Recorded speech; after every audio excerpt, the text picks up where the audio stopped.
वाराणसी में कबीर की ख्याति दूर दूर तक फैल चुकी थी। उनके शब्द सीधे लोगों के हृदय को छूते थे। वो कहते थे, माला फेरत जुग भया, फिरा न मन का फेर, कर का मन का छोड़ी दे, मन का फेर। ऐसे दोहों से समाज की जड़ता और अंधविश्वास हिलने लगे। लेकिन ये सब सबको पसंद नहीं आया। पंडित और मौलवी दोनों को लगा कि कबीर उनके प्रभाव को तोड़ रहे हैं। कई बार उन्होंने दरबारों में शिकायतें की कि कबीर धर्म और परंपराओं का अपमान करते हैं। पहली साजिश, दरबार में बुलावा।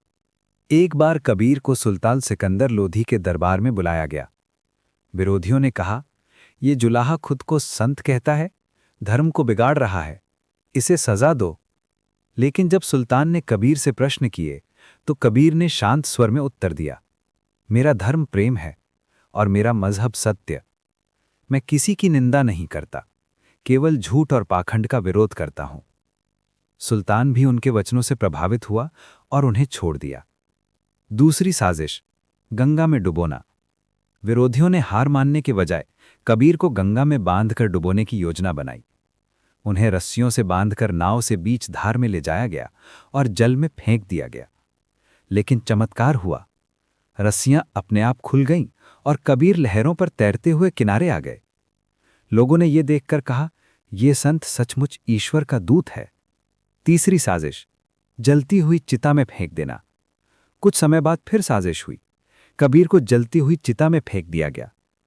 लेकिन जब लोग देखने आए तो कबीर वहां ध्यान में बैठे थे। चारों तरफ ठंडी राख पड़ी थी, आग उन्हें छू भी न सकी।